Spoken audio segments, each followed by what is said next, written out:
ఇచ్చినట్టుగా కంప్రెసర్ ఏం చేస్తుంది, గ్యాస్ను ఈ ఏసీలోకి పంపిస్తూ ఉంటుంది అన్నట్టు. దేనికి పంపిస్తుంది? కండెన్సర్ పంపిస్తుంది. కండెన్సర్ నుండి ఫిల్టర్ నుండి ఎవాపరేటర్కి వస్తుంది. ఎవాపరేటర్కి వచ్చే వరకు ఏంటి అంటే ఇక్కడ కూల్ అవుతుంది. ఈ కండెన్సర్ ఏం చేస్తుంది అంటే ఈ కంప్రెసర్ నుండి మనకు ప్రెష్ అవుతుంటుంది కదా, ప్రెస్ చేసినప్పుడు అది హీట్ ఎక్కువ అవుతుంది. అంటే ప్రెస్ ఎక్కువ నెక్కినప్పుడు ఏమవుతుంది, దానికి రాపిడో ఎక్కువ హీట్ అవుతూ ఉంటుంది. ఆ హీట్ అయింది ఇక్కడ ఫిల్టర్ దగ్గరికి వచ్చిన తర్వాత ఫిల్టర్ అవుతుంది. ఆ ఫిల్టర్ అయ్యేది ఏంటిది అంటే ఇక్కడ నుండి వచ్చింది ద్రవ పదార్థంలో ఉంటుంది. ఘన పదార్థంని ద్రవ పదార్థంలో తీసుకుంటుంది. ఆ ద్రవ పదార్థాన్ని ఇంకా చిన్న చిన్న పార్ట్స్గా తయారు చేస్తుంది ఫిల్టర్లో, చిన్నగా.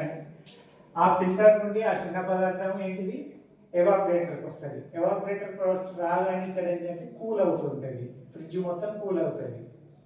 మళ్ళీ ఇక్కడ నుండి ఆ కూల్ అయినది ఈ థర్మాస్టాటర్ ఉంది కదా, ఆ థర్మాస్టాటర్ ఎంతవరకు కూల్ కావాలో అంతవరకు కూల్ చేస్తుంది. కూల్ చేసిన తర్వాత ఆటోమేటిక్గా ఆఫ్ చేసుకుంటుంది. ఆఫ్ చేసుకున్న తర్వాత సేమ్ మళ్ళీ అయిపోయిన గ్యాస్ అయిపోతూ ఉంటుంది కదా, అంటే కూల్ అయిపోయిన తర్వాత మళ్ళీ ఆ గ్యాస్ రిఫ్లెక్ట్ అవుతుంది, అది రివర్స్ అయ్యి మళ్ళీ కంప్రెసర్లోకి వస్తుంది. కంప్రెసర్లోకి వచ్చినప్పుడు ఏంటంటే మళ్ళీ లిక్విడ్ రూపంలో వస్తుంది.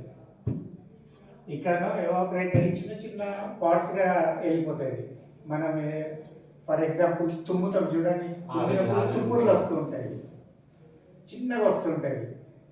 అట్లా మనం ఊహించినప్పుడు పెద్ద పెద్దగా వస్తుంది. అదే తుమ్మితే చిన్నగా పడిపోతుంటుంది. ఈ ఫిల్టర్లోకి వెళ్ళి కూడా ఆ ప్రెషర్కి చిన్నగా వస్తుంది, అది కూల్ అవుతుంది. మళ్ళీ ఎవాపరేటర్ నుండి కంప్రెసర్కి వచ్చే వరకు మళ్ళీ లిక్విడ్ రూపం అవుతుంది. మళ్ళీ కంప్రెసర్ ఏం చేస్తుంది, పంపింగ్ చేస్తుంది. పంపింగ్ ఎక్కడికి చేస్తుంది, మళ్ళీ కండెన్సర్కి చేస్తుంది. కండెన్సర్కి పోయే వరకు అక్కడ హీట్ అవుతూ ఉంటుంది.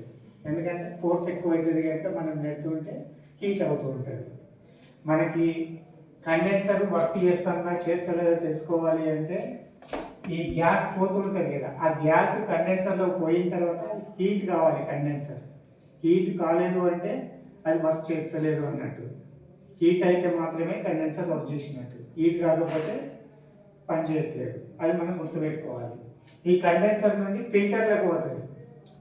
ఫిల్టర్ దగ్గర ఈ ఏదైతే గ్యాస్ ఉందో ఫిల్టర్ కాడికి వచ్చుడుతోనే ఈ ఫిల్టరు ఈ ఎవాపరేటర్ దగ్గరికి వచ్చే దారిలో ఆ పైపులో మనకి కూల్ ఏర్పడాలి, చల్లదనం అనేది ఏర్పడాలి. అంటే కండెన్సర్కి ఫిల్టర్ మధ్యలో హీట్ ఉంటుంది. అదే ఫిల్టర్ నుండి ఎవాపరేటర్ మధ్యలో ఆ పైపులో కూల్ రావాలి. కూల్ రాలేదు అంటే ఆటోమేటిక్గా ఇది ప్రాబ్లం ఉన్నది అని తెలుసుకోవాలి. ఫిల్టర్లో ప్రాబ్లం ఉన్నది, ఫిల్టర్ కావట్లేదు ఇవన్నీ. అప్పుడు ఆటోమేటిక్గా మనకి ఏంటిది ఇక్కడ కూల్ అనేది ఏర్పడదు. అప్పుడు మనం ఫిల్టర్ని చేంజ్ చేసుకోవడమా లేకపోతే ఇంకా దానికి ఏదైనా పరిష్కారం చూసుకోవడమా తెలుసుకోవాలి.